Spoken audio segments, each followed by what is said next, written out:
Sir నమస్కారం sir. Sir ఇవాళ నిర్మలా సీతారామన్ గారు కేంద్ర బడ్జెట్ ప్రవేశపెట్టారు సార్. అయితే ఇప్పుడు దీనిపైన కాస్త భిన్నాభిప్రాయాలు వ్యక్తం అవుతున్నాయి. ముఖ్యంగా విమర్శలు కూడా రావడం చూస్తున్నాం సార్. అంటే ఇది ఆ దేశానికి ఇచ్చారా లేకుంటే ఏపీ బీహార్కి ఇచ్చారా అని చెప్పేసి క్వశ్చన్ చేసే వాళ్ళు కూడా ఉన్నారు. అటు ఏపీకి బీహార్కు ప్రత్యేక హోదా ఇవ్వకుండా నిధులు మాత్రం బాగా కేటాయించారు సార్. ముఖ్యంగా ఏపీకి అమరావతికి 15,000 కోట్లు, అటు పోలవరానికి ఇంకొన్ని వాటికి ఇవ్వడం చూస్తాం. మొత్తంగా దీన్ని ఈ కేంద్ర బడ్జెట్ పైన మీ ఒపీనియన్ ఏంటి? ఏ విధంగా చూస్తారు సార్? అంటే ప్రత్యేక హోదా లేదు అనే విషయం నిన్నే స్పష్టం చేశారు. అవును. అయితే నేరుగా ఆంధ్రప్రదేశ్కి చెప్పలేదు ఆ మాట, బీహార్కి చెప్పారు. బీహార్తో పాటు ఇంకొక 2 రాష్ట్రాల ప్రతిపాదనలు ఉన్నాయి. దానికి వాళ్ళు కొన్ని నిబంధనలు కూడా చెప్పారు. గిరిజన ప్రాంతం ఎంత ఉంది, పేదరికము, తీర ప్రాంతము, ముంపు ప్రాంతాలు, అటవీ ప్రాంతము, ఇలా 100 లెక్కలు ఏవో చెప్పారు. వీటన్నిటి రీత్యా అక్కడ ఇవ్వడం కుదరదు అన్న తర్వాత అక్కడే ఇవ్వట్లేదంటే, బీహార్లోనే ఇవ్వటం లేదంటే డెఫినెట్గా ఆంధ్రప్రదేశ్లో దానికంటే తక్కువే ఉన్నాయి వాళ్ళు చెప్పినటువంటి నిబంధనలు. ఓకే. ఆ మేరకు ఆంధ్రప్రదేశ్కి ప్రత్యేక హోదా లేదు అనే విషయం నిన్నే స్పష్టమైపోయింది. కాబట్టి డెఫినెట్గా ఈరోజు బడ్జెట్లో దానికి సంబంధించిన బుజ్జగింపు కార్యక్రమాలు ఉంటాయి అని అందరూ అనుకున్నదే. ఆవిడ కూడా అదే పద్ధతిలో ప్రయాణించి అమరావతి అనేటువంటి వ్యవహారాన్ని ఒక కొలిక్కి తీసుకొచ్చారు. కొలిక్కి తీసుకొచ్చి దీనికి కేంద్రం నుంచి నిధుల విడుదల కార్యక్రమం చేశారు. ఈరోజు 15,000 కోట్లు కేటాయించినట్టుగా ప్రకటించారు. అంటే కేంద్ర కేబినెట్ ఆమోదం పొందిన తర్వాతే బడ్జెట్ చదువుతారు. అంటే కేంద్ర కేబినెట్ ఆమోదం పొందింది ఈ నిర్ణయం, ఏది 15,000 కోట్ల కేటాయింపు అనేది. కాబట్టి అమరావతి ఉంటుంది. అమరావతికి సంబంధించిన ఆశలు పెట్టుకున్నటువంటి వాళ్ళందరూ ఆనందంలో ఉన్నారు ఇప్పుడు. ఓకే. కేంద్ర ప్రభుత్వ ఆశీర్వాదం దొరికింది మాకు అని. ఈరోజు ఆయన రామ్మోహన్ నాయుడు అదే మాట్లాడాడు, కేంద్ర మంత్రి, తెలుగుదేశం నాయకుడు. ఆయన ఏమన్నాడంటే, నిజానికి ఇది ఆంధ్రప్రదేశ్ ప్రజలకి వరం అన్నాడు. అంటే స్పెషల్ కేటగిరీ లేకపోతే స్పెషల్ స్టేటస్ అనేటువంటి నినాదాన్ని లేకపోతే అలాంటి కోరికని పూర్తిగా పాతరేశారు ఈ బడ్జెట్ ద్వారా. ఇప్పటి వరకు ఉన్నటువంటి స్పెషల్ స్టేటస్ అనేటువంటి నినాదము, ఆలోచన, వీటికి పాతరేశారు. ఇప్పుడు స్పెషల్ స్టేటస్ అనేది కేవలం ఇప్పటికీ ఏపీలో సరఫరా అవుతున్నటువంటి మద్యం సీసాల మీద మాత్రమే ఉంటుంది, ఇంకెక్కడా ఉండదు అనేది ఆవిడ స్పష్టంగా చెప్పేశారు. అయిపోయింది. సో క్యాపిటల్కి 15,000 కోట్లు, అలాగే పోలవరానికి 12,500 కోట్లు కేటాయిస్తామని చెప్పారు. అది 1,000 కోట్లే, ఇది 1,000 కోట్లే. కాబట్టి భారీ నిధులు ఇచ్చినట్టే. దీంతో చాలా బయట రాష్ట్రాల నుంచి వినిపిస్తున్న మాట ఏంటంటే, ఇదేదో జేడీయూ తర్వాత తెలుగుదేశం పార్టీలను తృప్తిపరచడం కోసం ఈ బడ్జెట్ ప్రకటించారు అనేది ప్రధానంగా వినిపిస్తున్న మాట. కానీ ఒకటి, ఈ బడ్జెట్ ద్వారా వాళ్ళు ప్రధానంగా ఏం చేయదలుచుకున్నారు అనేది స్పష్టంగా కనిపిస్తుంది. వాళ్ళు ఎన్నికల సందర్భంగా వాళ్ళతో కలిసినటువంటి పార్టీలు, ముఖ్యంగా వాళ్ళకి వెన్ను దన్నుగా నిలబడినటువంటి పార్టీలను ఏదో మేరకు సేఫ్ గార్డ్ చేయాలనుకున్నారు. ఇక్కడ ఏదో తెలుగుదేశాన్ని బుజ్జగించడం కోసం ఇచ్చారు అంటున్నారు, కానీ తెలుగుదేశాన్ని బుజ్జగించడం కోసం కాదది. ఎందుకంటే భారతీయ జనతా పార్టీ కూడా ఉంది ప్రభుత్వంలో లింక్ అయ్యి. ఎన్డీఏ ప్రభుత్వం ఇది. ఎన్డీఏ పరిపాలిస్తున్నటువంటి రాష్ట్రానికి ఎన్డీఏ ప్రభుత్వం జరిపినటువంటి కేటాయింపులుగా మాత్రమే చూడాలి. తెలుగుదేశము అనే దానికంటే కూడా రేపు పొద్దున ఒకవేళ విడిపోతే, అంటే ఈ కూటమిలో విచ్ఛిన్నం జరిగితే 2014లో జరిగినట్టు, 2014 నుంచి 19 ఎన్నికల లోపు 3 ముక్కలు అయ్యారు కదా, ఇప్పుడు కూడా అలా అవుతారనేటువంటి ఆశావహులు ఉన్నారు. కావచ్చు, కాకపోవచ్చు, అది వేరే గొడవ. అయితే అయినప్పుడు క్లెయిమ్ చేసుకోవడానికి భారతీయ జనతా పార్టీ చేతిలో ఆయుధంగా మారుతుంది. మళ్ళీ తెలుగుదేశం పార్టీ పాత పద్ధతిలోనే ఒకవేళ విడిపోతే స్పెషల్ స్టేటస్ ఇస్తామని చెప్పి మమ్మల్ని మళ్ళీ మభ్యపుచ్చి మోసం చేసి ఈ నిధులిచ్చి మా నోరు మూశారు ఇప్పటికీ స్పెషల్ స్టేటస్ కావాల్సిందే అని నినాదంతో మళ్ళీ ఎన్నికలకు వెళ్ళొచ్చు చంద్రబాబు. ఆయనకు ఆ మేరకు వెసులుబాటు కల్పించారు. స్పెషల్ స్టేటస్ అనే దాన్ని పాతరేసిన మాట ఎంత వాస్తవమో వచ్చే ఎన్నికల్లో కూడా దీనికి జీవం పోశారు. ఈ స్పెషల్ స్టేటస్ అనేటువంటి నినాదానికి ఆల్రెడీ దీని వయసు 10 ఏళ్ళు. అవును. ఈ నినాదం వయసు 15 ఏళ్లకు పెంచారు దీన్ని. అంటే యుక్త వయసుకు వస్తుంది అప్పుడు. అవును. ఆ తర్వాత దానికి పెళ్లి చేసి పంపించడం ఏదో ఒకటి చేయాల్సి ఉంటుంది. అలా ఒక నినాదాన్ని బతికించినటువంటి ఘనత కూడా సాధించారు వాళ్ళు.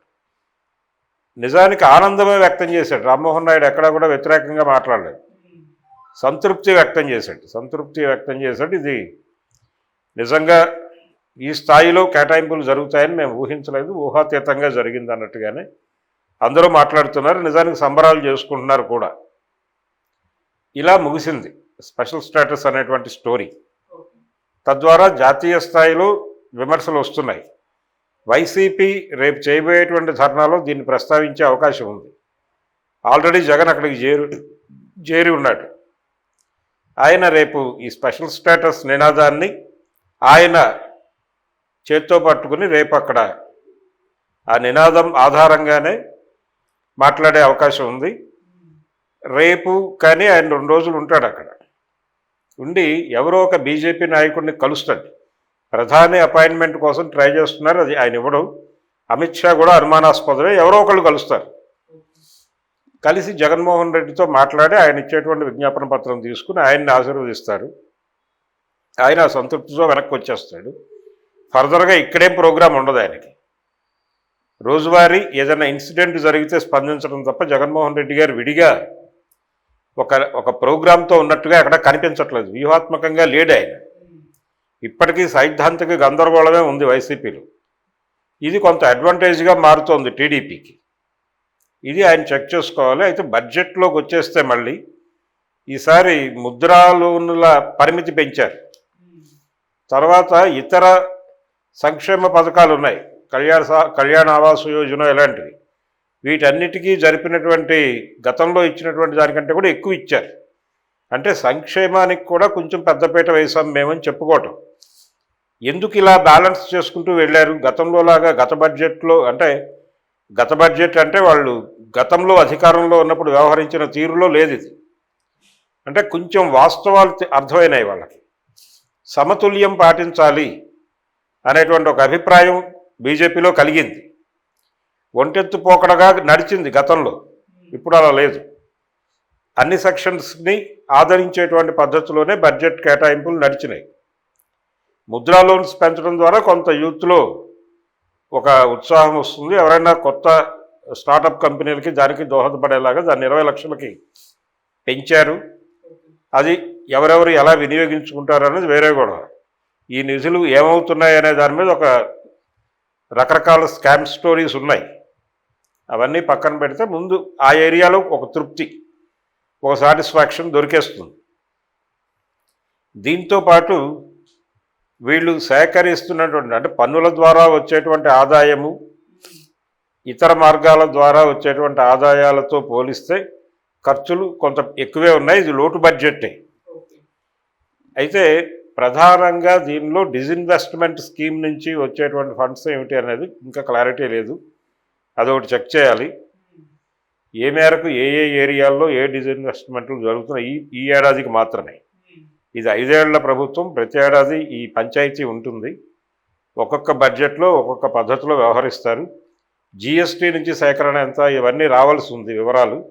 కాబట్టి ఈ రోజుకి కూడా కేంద్ర ప్రభుత్వ వనరుల సమీకరణలో డిజిన్వెస్ట్మెంట్ స్కీమ్ నుంచి సమకూరుతున్నటువంటి నిధులే అప్పర్ హ్యాండ్గా కనిపిస్తున్నాయి. అయినప్పటికీ లోటు బడ్జెట్ ఉంది. లోటు బడ్జెట్ చూపించడం కూడా అందుకే. లోటు బడ్జెట్ చూపించడం ద్వారా మేము ఆస్తులు అమ్ముకోవటానికి తప్పని పరిస్థితి ఉంది అని చెప్పుకోవటం లోటు చూపించడం ద్వారా. అందుకని లోటు బడ్జెట్ అనేది సాంప్రదాయమే. లోటు బడ్జెట్ ప్రవేశపెట్టడం అనేది అదేదో తప్పనో లేకపోతే అవమానకరమనో ప్రభుత్వాలు భావించే పరిస్థితి దాటిపోయి చాలా కాలమైంది. ఈ ప్రభుత్వం కూడా అలాగే లోటు బడ్జెట్టే ప్రవేశపెట్టింది. ఈ లోటుని ఎలా దాన్ని అధిగమిస్తారు అనే దానికి ఏ రకమైన క్లారిఫికేషన్స్ ఉండవు. ఓకే. వచ్చే బడ్జెట్లో ఇదే లోటు కొనసాగుతుంది. హ్మ్. ఇది టోటల్గా మొత్తానికి ఒక పిక్చర్ అయితే ఇచ్చారు వాళ్ళు. వాళ్ళకి మద్దతుగా నిలబడిన వాళ్ళందరికీ ఏదో మేరకు ఈ బడ్జెట్లో కొంత న్యాయం చేసే ప్రకటనలు చేశారు. కారణం ఏంటంటే ప్రభుత్వం నడక ప్రారంభమైనటువంటి 45 రోజులు 50 రోజుల మధ్య వచ్చింది.